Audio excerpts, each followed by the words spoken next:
What ingredient am I missing? Ketchup. As of right now, 3. Yeah, 3 of our chickens, they're gone. And yet, I think I know who the culprit is, because the security cameras have catched this. I mean caught, not catched, caught this.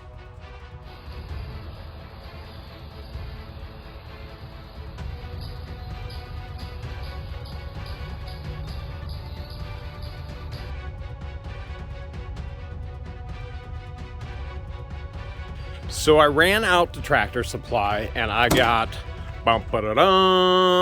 their biggest, oh yeah, somebody dumped ice cream down at my drive. Probably a super fan, right? All right, and I got the biggest bad boy trap that I could.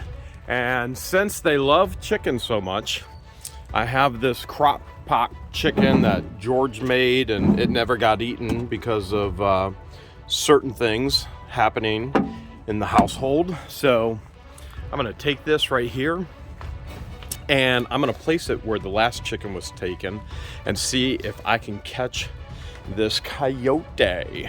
It's a coyote ugly.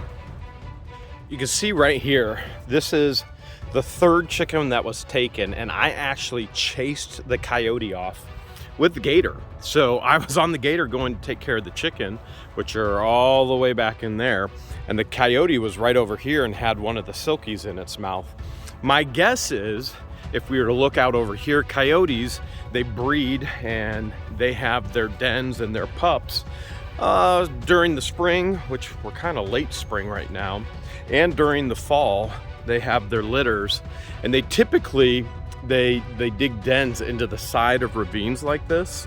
So if we were to actually go down here, which this is my property, I would not be shocked if anywhere down here I could come upon a litter of pups.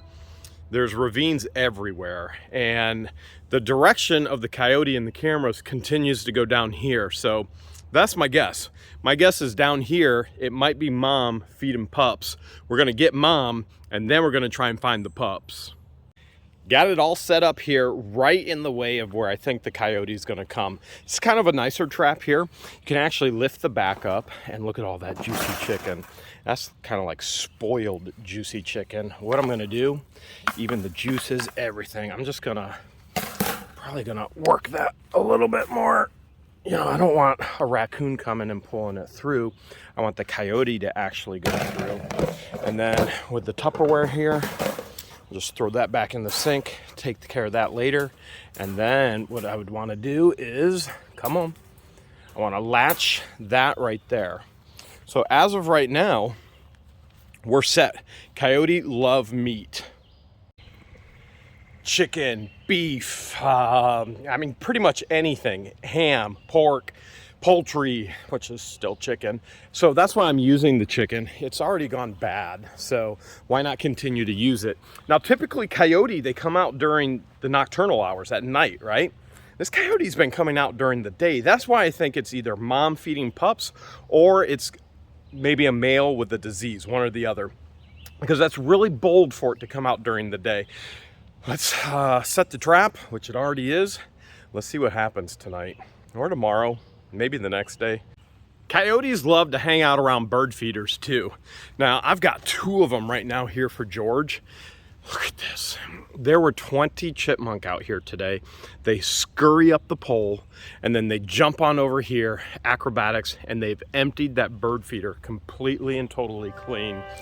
Oh, sounds like somebody just messaged me. This one has had hundreds and hundreds of different birds. It's right by the office door. That's where the coyote keeps running by. Oh, I just saw a chipmunk. He just ran over there. This place has just been overrun with chipmunks today.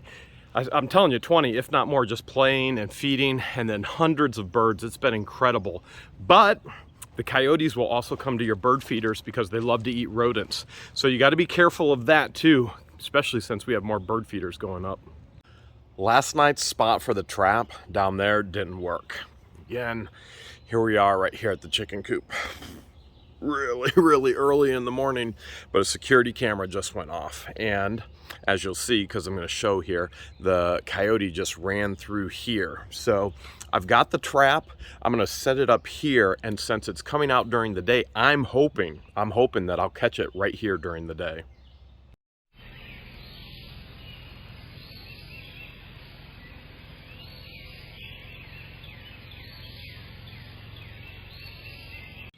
Just a matter of time, one way or another, I'm gonna save all these birds. I feel bad that the chickens can't be out to eat, so I'm gonna take this watermelon. I've never done anything like this before. I'm gonna take this watermelon that George brought, and I'm gonna slice it up. Again, I've never done anything like this before. I don't even know where you kind of start, but okay, here we go. Hopefully I don't cut myself. I was thinking if I just cut some watermelon up, I give some to the chickens and then some to the peacocks. The peacocks they've been dying for a little bit of a treat. And I knew watermelon is pretty messy. So I got myself a cookie sheet and then I got myself my popcorn bowl, and I just thought I would somehow slice up, I really don't know how I'm gonna do this. I'm just gonna slice it up and I was gonna put it in the bowls and I guess hope that they eat it. I mean, I guess I'll just go halvesies, and then more halvesies, until I've got, I don't know, a couple thousand halvesies, I guess. These babies haven't seen me in so long, they're probably wondering where I've been. So what I'm gonna do, I'm gonna take half of the watermelon there for them. Let's see what happens. You think they'll eat it? I think they will. Here they go. Come on. The boys are usually the braver ones. Don't worry, I still have half a Tupperware for the chickens. Come on, guys. You've been begging for snacks and I just gave you all that watermelon. Remember, 2 months. Oh! In about 2 months, I'll be able to let them out in free range. They'll be able to, their bird brain will be homed in on where home is. So that's one of the reasons for the snacks. So they always know where to get their snacks on a daily basis, where to get their food, and where to get their water.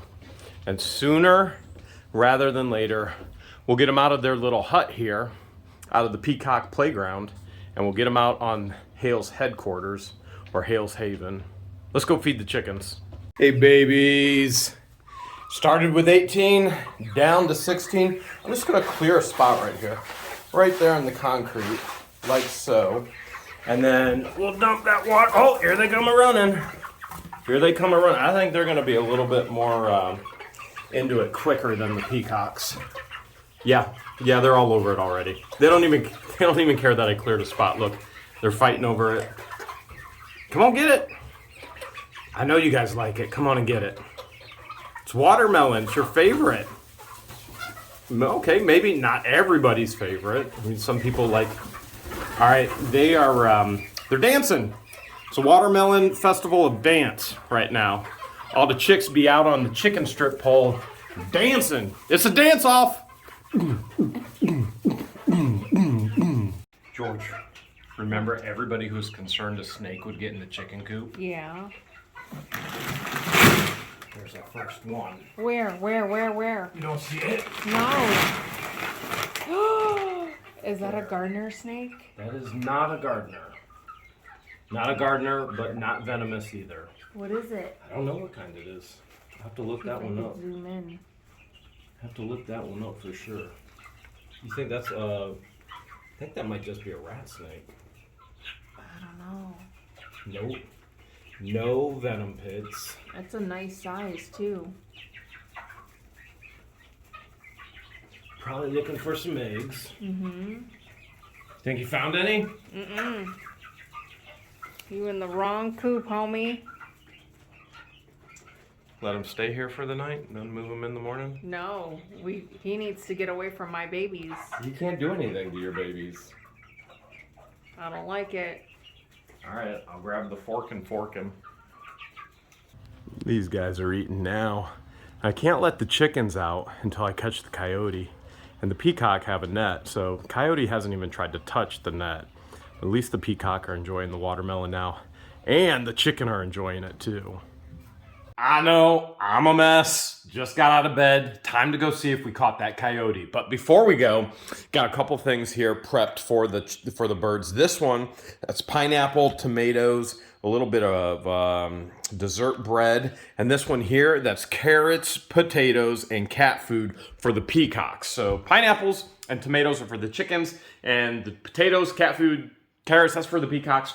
George helped me prep that. We're gonna go up, see if we got the coyote. We're gonna feed the birds. Hopefully, we can let the birds out if we got the coyote. Let's go find out.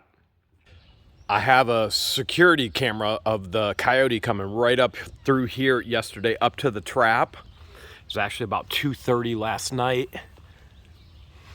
Nothing. There's the chicken.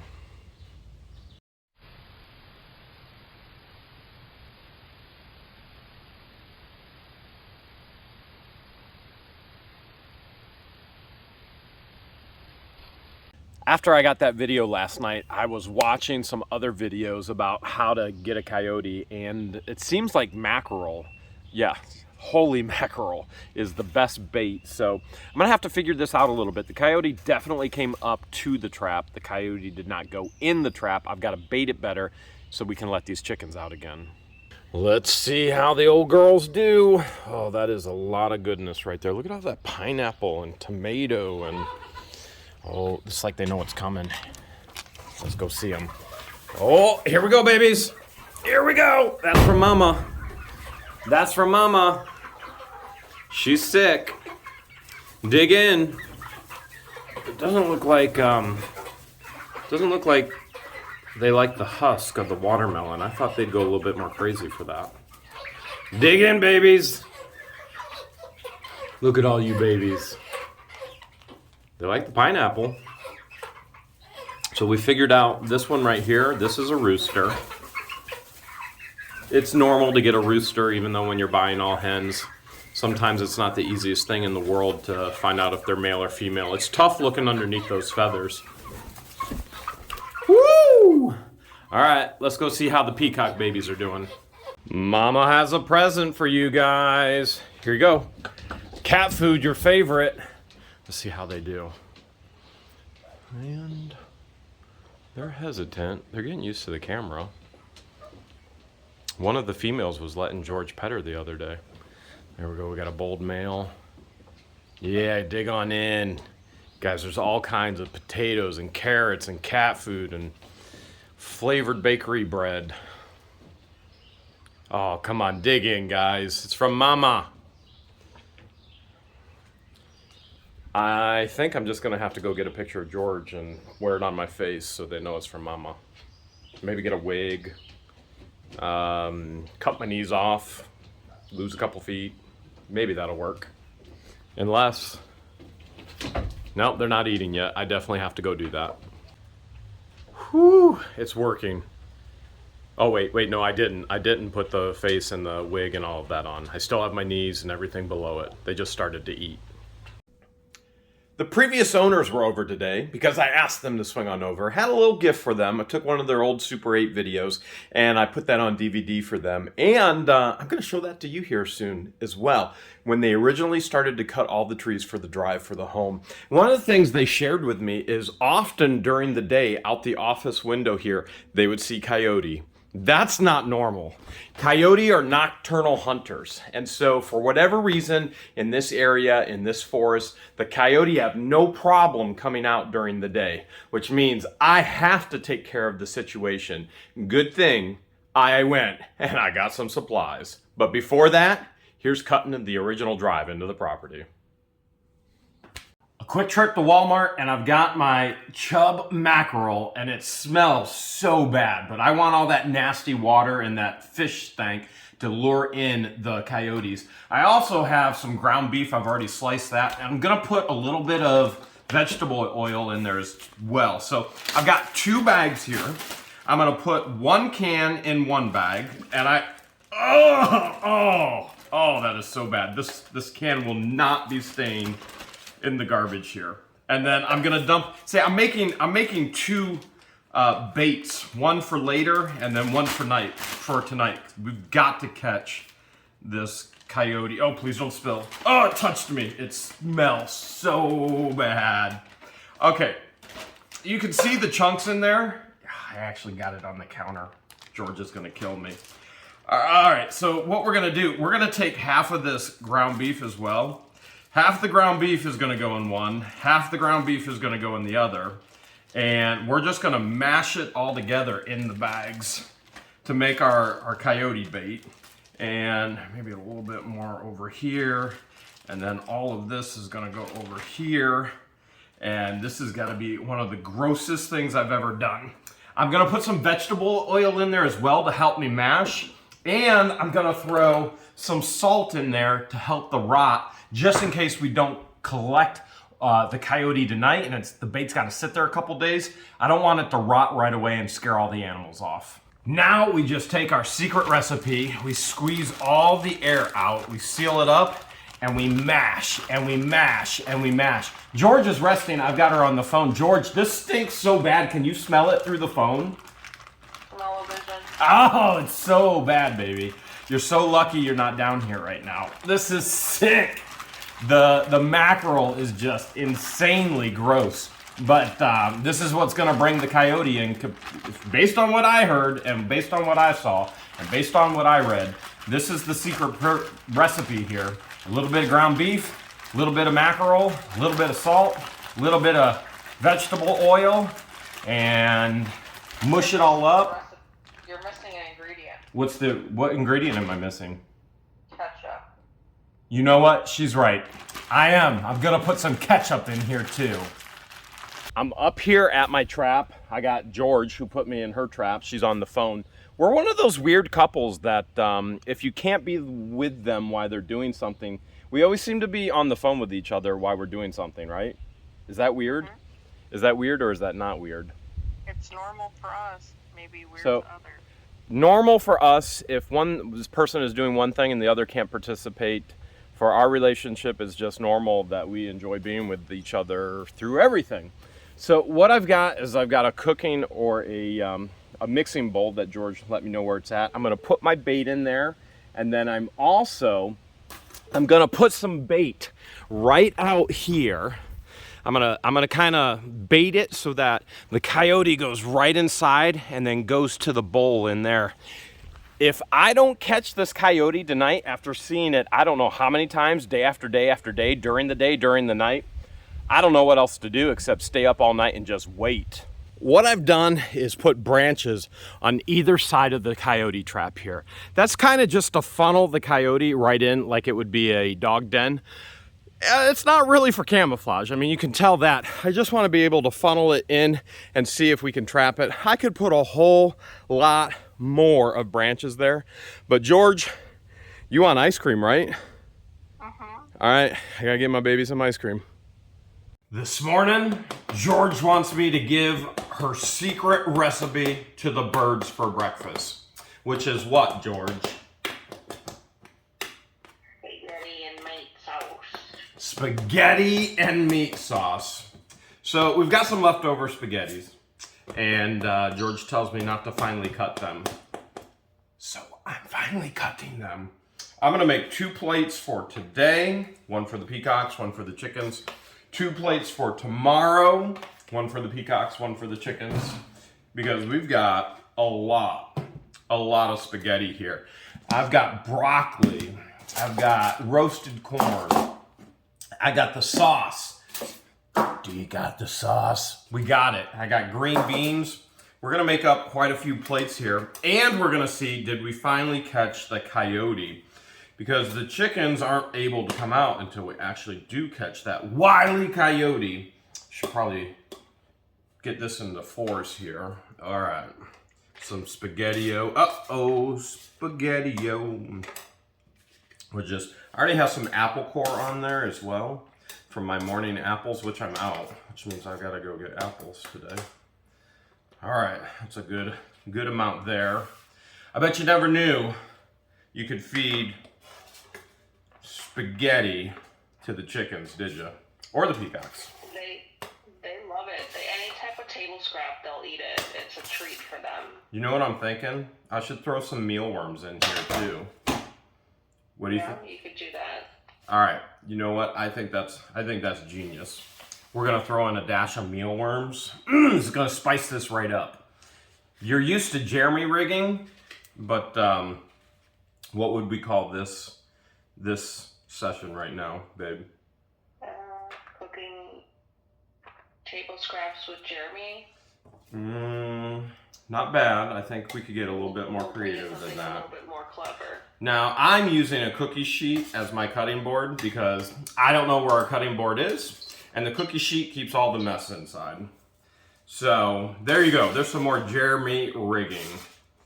Cutting board cookie sheets. And then, all right, here's going to be the most magical part. right there. We add mealworms. Watch this. We're going to pizzazz this right up. And I am going to put the meat sauce on there as well. I'm going to throw the beans in, the whole deal. If I can actually open this, oh my goodness, they make it impossible for chickens or humans to get inside. And all we're going to do is pizzazz! Pizzazz! Watch that. Pizzazz! Oh man, this looks good. And pizzazz! Spaghetti and mealworms. Here's our coyote trap. It's a coyote ugly trap. And our bait is really stanky and it's still in there. But we have yet to even come close. You know, something, I had bait right out here and in there. I saw an opossum in the cameras. Something's getting in there, but it's not getting all the way up there like we need to for the coyote. About 6:30 in the morning. Whoop, peacocks are flying. Let's see, we'll give this one to the chickens. We'll give the bigger one to the peacocks, okay? Or maybe we should give the bigger one to the chickens. You know what? Peacocks need more protein. All right. George, can you still see the chicken coop, George? I can see it. All right. George is there. And here we go. Hey, babies. Hey, babies. I brought more snacks. All right, here we go. Let's see how they do. See if they like it. And they are off already. They love it. Now, one's stepping right in the middle of it. They like it so much. That's a little awkward. Okay, they are attacking that spaghetti. Yeah, spaghetti is, that's their thing. The Barred Rock just walked through it again. Now we got another one. Oh my goodness, just walked right in the middle, sprayed it all over. This is your play-by-play in the chicken coop with What the Hales. We've got one chicken in the middle of the ring. We got another chicken coming alongside. We got one walking right through it again. The spaghetti is everywhere. It is spaghetti. It is a food fight here in the chicken coop. And nobody is watching the entertainment on the chicken strip pole. It's all in the plate right here. Massive food fight going on. Because the coyote isn't caught yet, George wants me to open this top door, which I'm concerned the chicken are gonna just fly right out. But we also don't wanna coop them up. Ba-dum-bum-ching. So we'll see. We're gonna leave the top door open. Hopefully we can catch that varmint right there. And hopefully the peacock yell and chase them off. You know how they say it's never too late for breakfast? Well, it's never too early for spaghetti dinner. We're just gonna set it right up here. Mommy had me make you a special breakfast. Let's see who likes it. Who goes for it first? Yeah, oh, come on, don't just walk by it. The funny thing is, every time I come up, they come to the net because they think they're gonna get a special treat. But they don't want to eat the treat yet. George actually had one eating out of her hand, or no, one of the females let her touch him, or her. Let me say that again. George had one of the females let her touch her twice. All right, I'm gonna sneak out of here now. Their normal grain is right here. Everything they get in the mornings, that's an extra bonus treat. As soon as I walk away, the peacock begin to play. They've been digging in. And now they see me recording, now they don't want to eat. I guess they're not Instagram ready. They don't want to take a picture of their meal and share it with the world. Or maybe they do. Here we go. And wham! There we go. There's some good eating. While I'm out feeding, I figure I might as well refill the bird feeders as well. Now this feeder here, obviously the little chipmunks can run right up and the squirrels can run right up. No squirrels have yet. Chipmunks, absolutely. There'll be about 10, 15 chipmunks out here, all dancing around, prancing around, having the time of their life, running up here. I enjoy that. I realize most people would never want those animals on their bird feeder. Me, I'm a little different. I actually enjoy watching it, so today, as I work from the office, I want to see it all over again. I want to watch the chipmunks from the office window, and I think it's one of the big blessings and perks of living in the woods. You get to watch nature as you work. This is what we would call living life at its best.